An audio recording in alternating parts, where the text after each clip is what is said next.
So good morning to all of you. Today our next topic is the phylum Coelenterata. In our previous lecture we have discussed about phylum Porifera, and we had told you about Porifera or sponges that they do have a cellular level of organization. They are simplest type of animals in the kingdom Animalia. So today we would talk about Coelentrates, phylum Coelentrates or Cnidaria. Uh, the term Coelentrates actually is given by the scientist named Leuckart. Okay, so Leuckart has given the term Coelentrates. Here you can see the structure of Coelentrates in the ocean, or whenever we watch Discovery or National Geographic type of channels. Uh, you have seen many colorful types of uh, living entities inside the ocean or the bed of ocean. All of these colorful living entities are actually animals, and they are well known as corals, coral reefs. And the biggest coral reef, that Great Barrier Reef of the Australia is the biggest, actually the colonies of the coral reefs or corals. So Coelentrates, they are diploblastic animals. That means they do have two germinal layers, ectoderm and endoderm. The level of organization is tissue level of organization. They are slightly complex as compared to phylum Porifera. So they do have tissue level of organization. Symmetry is radial symmetry, and in case of phylum Porifera, poriferan are asymmetrical. They do not have any symmetry. They are asymmetrical. Okay? Poriferans are, or sponges are asymmetrical, but Coelentrates have radial symmetry like this. You can cut this animal on any plane. They do have radial symmetry. Digestion is extracellular as well as inter and intracellular in case of Coelentrates. Nervous system is diffused, and it has a nerve net at the basal part of its structure or its body. It has nerve net, or you can say this diffused nervous system actually establishes the you can say the nervous system in the animal kingdom. So Coelentrates are the first where the nerves have been seen or have been identified. So they do have nerve net at the basal part of its body. They also do have totipotent cells, totipotent interstitial cells. Totipotent means the cells do have capability of forming any type of the body part, or to form a complete body, a complete parent body. So they do have specialized interstitial totipotent cells, do have capability of totipotency to form a full-fledged organism, like in case of Hydra, which is freshwater coelenterate. Okay, capability of regeneration. They do show polymorphism. Polymorphism, that means they may have one form or may have two forms. Means polyp and medusae. There are some classes in Coelentrates. They only do have polyp form, medusae form, or both of these forms, polyp as well as medusae, as we see in case of Obelia. Okay. Then they are ammonotelic animals. That means ammonia is the nitrogenous waste, or ammonia is the excretory product of Coelentrates. Okay. So let's come to the structure, this diagram of Coelentrates. Here you can see these are the tentacles.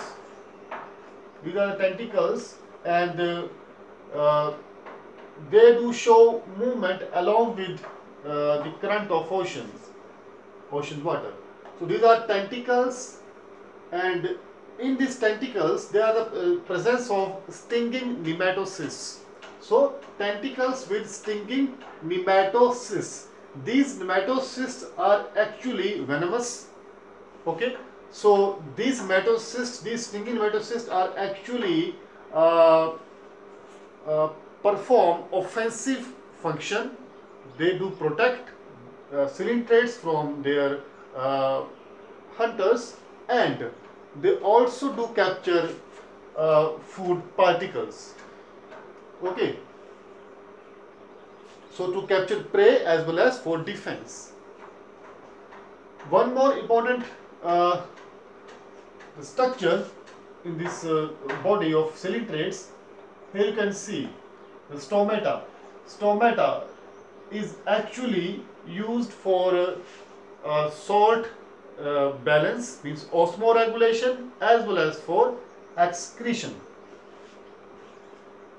The body of coelenterates is actually has incomplete mesentery, or you can say they do have pair of mesentery. One is complete mesentery and one is incomplete mesentery. Mesentery is actually a lining that attaches to the digestive or alimentary canal or digestive tract. So they do have pair of mesentery, incomplete mesentery and this complete mesentery. At the central part there is a gastrovascular cavity. This is a gastrovascular cavity which performs digestive functions as well as removal of metabolic waste. So the function of gastrovascular cavity is in digestion and removal of metabolic waste. These retractor muscles actually it helps to modify its shape according to the tides or ocean currents. Sphincter muscles also provide support to its external body. Inside this actually cavity there is gametogenic tissue which functions as gonads or male or female gametes, production of male and female gametes. This is oral disc and this is ostium. Ostium, this is actually the part where water flows inside the body of coelenterates. Okay. So this is basal disc, and here at the basal part these are the nerve net. There are some nerves or network of nerves present at the basal part of coelenterate body, and that's why I have told here that this nerve net actually the first sign of the nervous system we see in animal kingdom. Okay. So this is all about the diagram of the coelenterate body. Let's come to the classification. Coelenterates are classified into anthozoa or actinozoa, hydrozoa, scyphozoa or cubozoa. Under antho or actinozoa, we do study about corals and sea anemones. Under hydrozoa, hydra, which is a freshwater coelenterate, and fire corals. Under scyphozoa, jellyfish. Okay, and cubozoa, box jellies and sea wasps. So these are the four classes under the phylum coelenterates. So as I told you, Leucart has given the term coelenterates. It has a larval stage, larval form in coelenterates life cycle, especially when we talk about Obelia. The name planula. So planula is the larval stage in coelenterates. It's very important. It has been asked many times in the competitive examinations.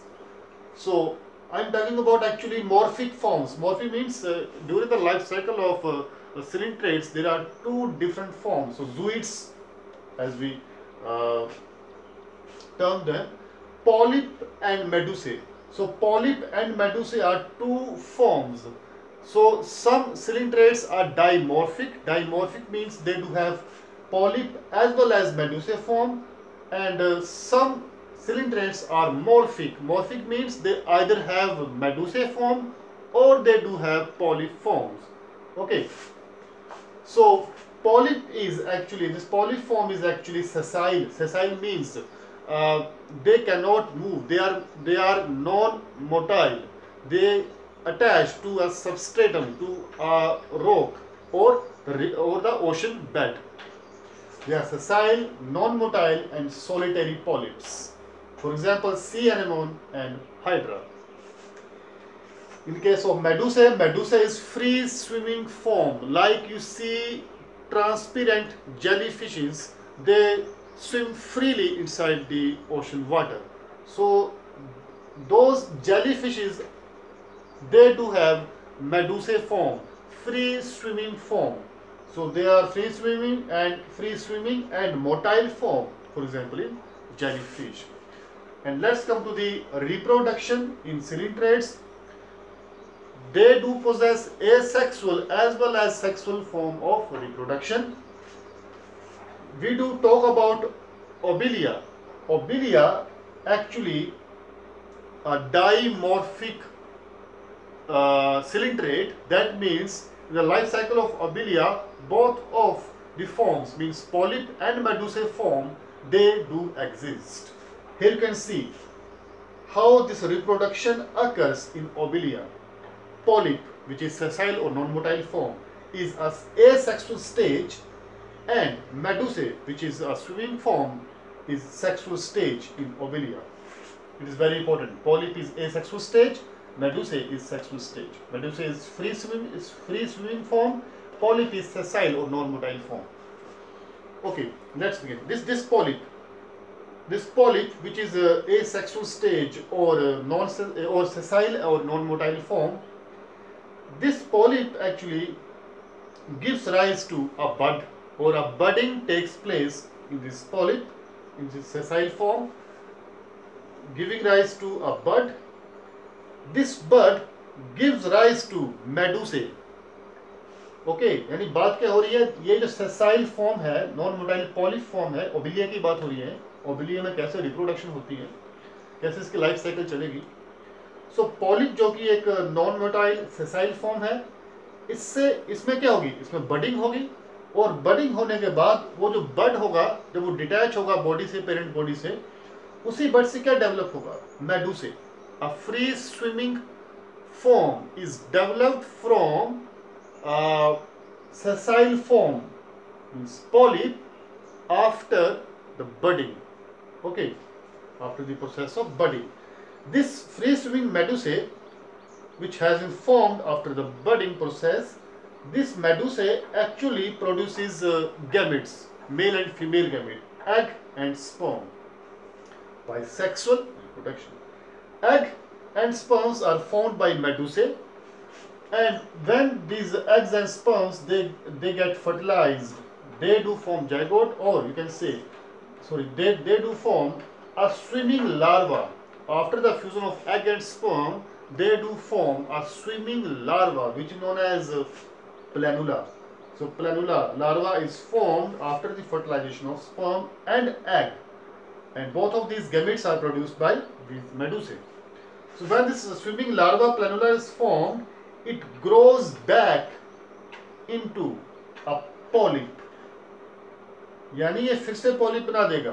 जो आप देखते हैं ना इसमें, जो जैसे आप national geography में कोरल्स, जो कलरफुल कोरल जो होते हैं, ठीक है, वो when they are attached, यानी ये कोरल है, ये अटैच्ड है, ये पॉलिप फॉर्म है, इसमें बडिंग हुई, बडिंग होने के बाद ये बर्ड्स बाहर गए, यही इन्हीं बर्ड से क्या बना, मेडुसे बना. मेडुसे से क्या बना, male gamete and female gamete.